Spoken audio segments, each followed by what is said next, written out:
봅시다.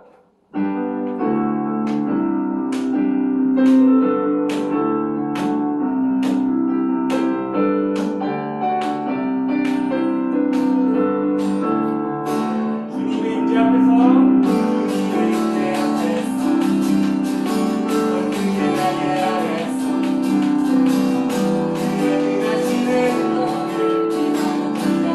다시 한번 더 주님의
십자가의 보혈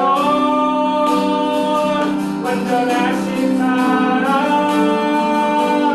이리로 나아가리라.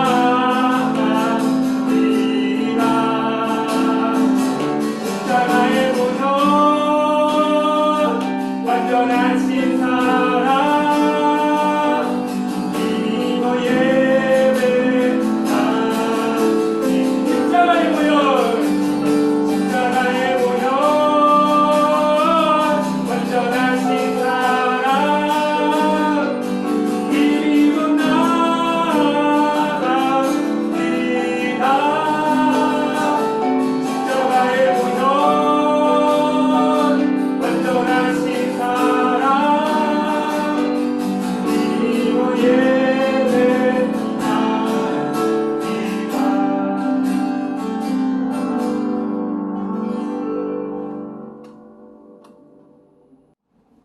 사도신경으로 신앙을 고백하겠습니다.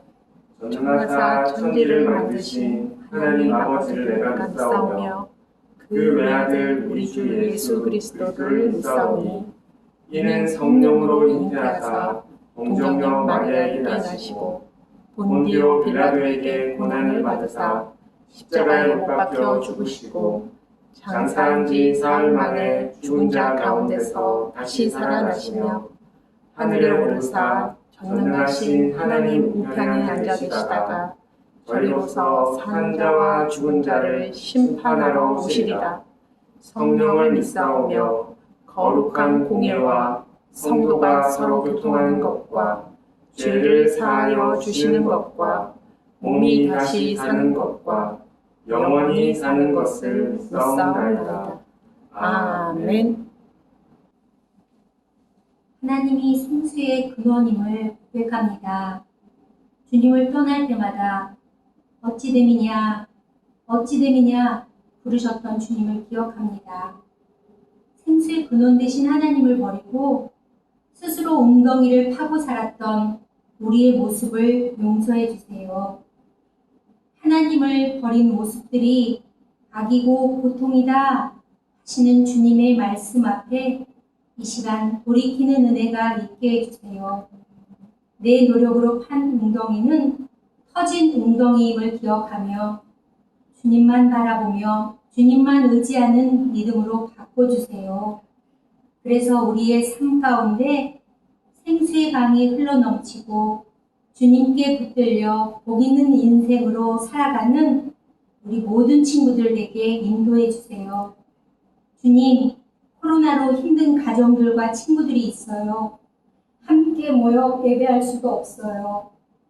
주님이 찾아가 위로해 주시고 생수의 강 대신 주님 의지에서 잘 견딜 수 있도록 도와주세요. 주님, 교회들이 지금 겪고 있는 어려움을 잘 극복하도록, 또 예배들이 중단되었지만 속히 회복되도록 우리 성도들의 친구들의 신앙생활이 무너지지 않도록 지켜주세요.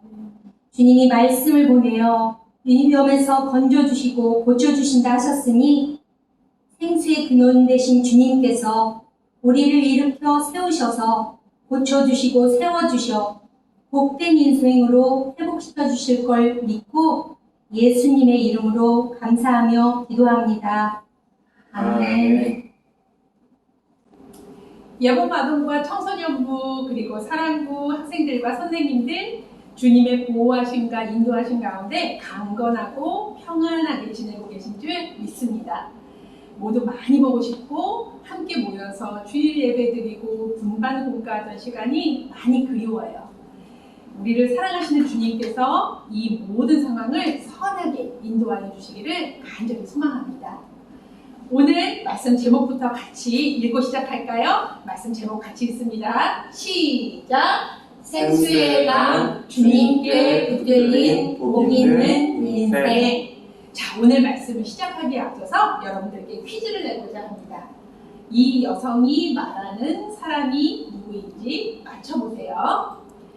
유로 마드리아라는 여성이 미국 오하이오 주립대 재학 중에 한 젊은 청년으로부터 프로포즈를 받았어요. 바로 이 남성한테 프로포즈를 받았어요.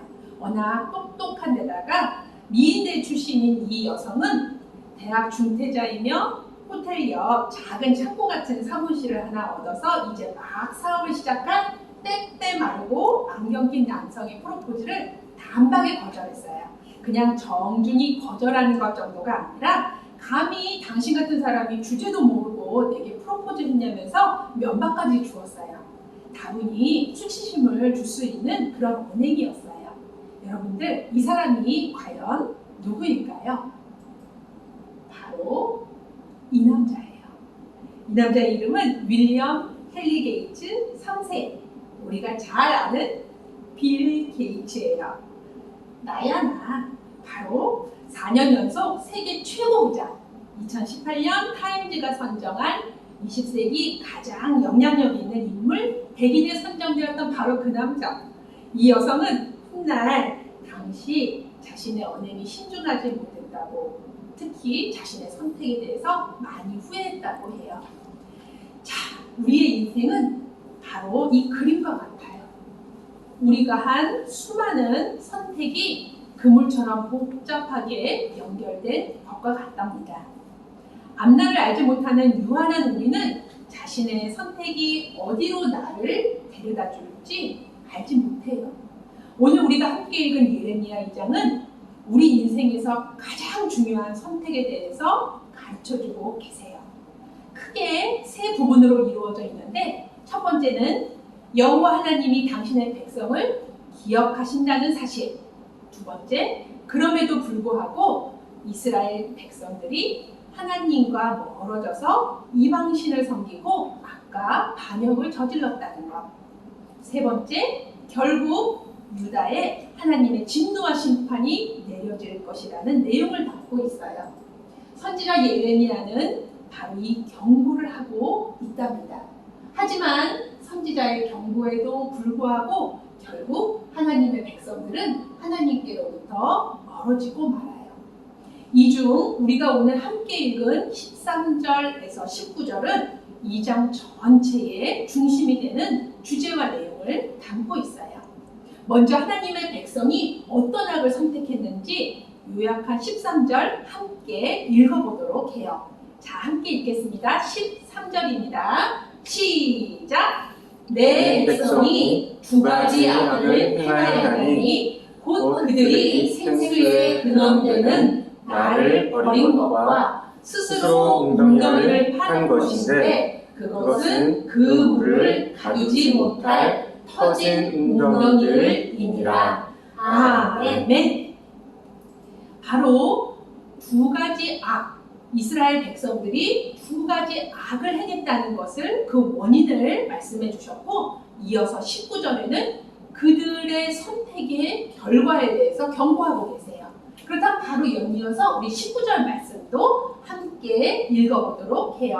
19절 말씀입니다. 시작! 내 악이 너를 징계하겠고 내 반역이 너를 책망할 것이라. 그런즉 내 하나님 여호와를 버림과 내 속에 나를 경외함이 없는 것이 악이요 고통인 줄 알라. 주 만군의 여호와의 말씀이니라. 아멘. 바로 여호와 하나님을 버리고 멀어져서 결국은 스스로 웅덩이를 팠던 것. 이 두 가지 악의 결과는 결국 징계와 책망, 그리고 인생의 악과 고통인 줄을 알라고 우리에게 말씀해주고 계세요. 그렇다면 하나님의 백성, 이스라엘 사람들이 처음부터 이랬을까요? 아니요. 하나님의 백성이 변했거든요. 그러면 이들은 처음에는 어떠했을까요? 이들은 애굽 땅에서 노예로 살았었어요. 그날 주어지는 과중한 노역을 마치고 잠들기 바빴어요. 이러한 하나님의 백성들이 모세의 인도로 출애굽하고 광야에서 그날 불기둥과 구름기둥의 인도에 따라서 하나님께서 또 그날 채워주시는 만나와 메추라기로 살아갔을 때 그들은 물을 가둘 만한 웅덩이가 필요하지 않았어요. 그것을 팔 이유조차 없었어요. 그날 필요에 따라서 샘물을 찾아 헤매다가 발견하여 생명을 보존하는 데 필요한 물을 마시면 그것으로 되었어요. 하나님의 백성들이 본격적으로 물을 가둘 만한, 즉 저수할 만한 큰 웅덩이가 필요하다고 느끼기 시작한 것은 농경과 목축을 주로 하는 바로 이 풍요의 땅 가나안에 입성하고부터예요. 광야 생활하던 때에는 이동하면서 하나님께 올려드릴 제사에 쓸 소와 양을 키우면 되었어요. 그래서 비가 언제 내릴지, 이 비를 어떻게 가두어뒀다가 써야 할지 준비할 필요가 없었어요. 그런데 가나안 땅에 들어와 살기 시작하면서 이것저것 알아야 할 것도 많을 것 같고 기억해 두어야 할 것도 많을 것 같았어요. 점점 비가 내리는 시기와 양, 그 다음에 농사 짓는 데 필요한 달의 변화, 이런 것들을 빠짐없이 기록해 두어야 할 것만 같았답니다. 요즘 우리가 살아가는 현대사회처럼 이스라엘 사람들도 농경사회를 경험하면서 이제 자신들의 경험과 기록해 두었던 데이터를 중요하게 여기기 시작했어요. 여기서 한 발 더 나아가서 이제는 필요할 때 내게 비를 내려주고 더 많은 수확을 얻게 할 수만 있다면 여호와 하나님이 아닌 바알신과 아세라신, 그 이방신을 섬겨도 상관없겠다고 여기기 시작했어요. 이게 바로 불행의 시작이었어요. 그렇다면 샘물에서 솟아나는 생수는 과연 무엇이고 저수지에 담아놓은 물은 무엇이길래 오늘 말씀에서 우리 주님께서 생수와 저수지 물을 가지고 우리에게 인생의 중요한 선택에 대해서 가르쳐주고 계시는지 우리 한번 조금 더 깊이 있게 알아보도록 해요. 먼저 샘물에서 솟아나는 이 생수는 저수지와는 성분도 다르고 쓰임새도 달라요. 생수는 생명을 보존하고 갈증을 푸는데 절대적으로 필요하죠. 하지만 어지간히 큰 샘물이 아니고는 이거 담아두었다가 농경하거나 목축해서 큰 불을 일으키는 어려웠어요. 그날 그때 갈증을 느낄 때 생명을 유지할 때 필요한 것을 공급해주는 바로 그 생수예요. 하지만 저수지의 물은 어떨까요? 이처럼 크게 웅덩이를 파서 물을 가두어 두었다가 농경과 목축에 요긴하게 쓸 수 있었어요. 잘만 하면 큰 부도 이룰 수 있었어요. 하지만 생수와는 달리 내 목이 갈증으로 타들어갈 때, 내 목숨이 물이 없어서 꼴딱꼴딱 할 때 이 지저분한 저수 물을 먹을 수는 없는 노릇이었어요.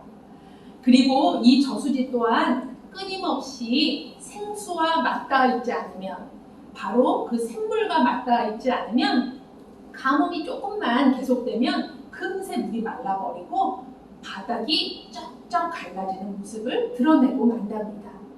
여기까지 들으면 보통 사람들은 13절 말씀이 우리로 하여금 저수지 NO, 생수 OK 라고 말씀하고 계시는구나, 우리는 생수를 붙들어야 되는구나, 이렇게 이해하기 쉬워요. 하지만 우리는 말씀을 접할 때 이렇게 이분법적으로 접근하시면 성급한 거예요.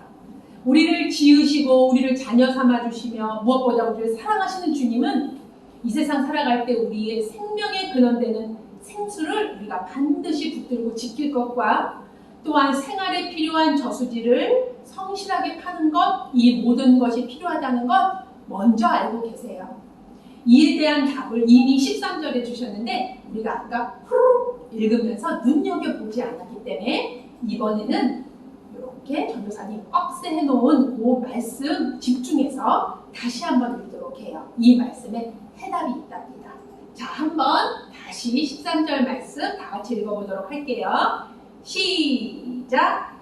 내 백성이 두 가지 악을 행하였나니 곧 그들이 생수의 근원되는 나를 버리는 것과 스스로 웅덩이를 파는 것인데 그것은 그 물을 가두지 못할 터진 웅덩이들이니라. 아멘. 두 가지 악이 있는데 첫 번째, 생수의 근원되는 나를 버린 것. 두 번째, 스스로 웅덩이를 판 것이라고 말씀하고 계세요. 그런데 심지어 스스로 웅덩이를 팠긴 팠는데 그 웅덩이가 물을 가두지도 못할 터진 웅덩이라고 말씀하고 계세요. 힘 쫙 빠지는 그런 웅덩이였어요. 즉 우리의 생명 근원 되시는 주님을 떠나서 자신의 힘으로 잘 살아보겠다고 이리저리 애쓰는 것이 악이라고, 너희의 불행의 시작이라고 말씀하고 계세요. 그러고도 애굽으로 아수르로 마실 물 구하러 가느냐고 묻고 계시는 거예요. 이것이 물을 가두지 못할 터진 웅덩이와 같아서 우리에게 생명을 줄 수도, 위기의 순간에 갈증을 풀어줄 수도 없다고 말씀하고 계세요. 그리고 애타게 당신의 자녀들을 부르고 계셔요. 내게 돌아오라고, 너희에게 생명을 주는 내 옆에 딱 붙어 있으라고. 그래야 너희가 마르지 않고 가뭄의 바닥을 드러내지 않고 풍성한 열매를 맺으며 영원한 생명을 누릴 것이라고 말씀하고 계세요.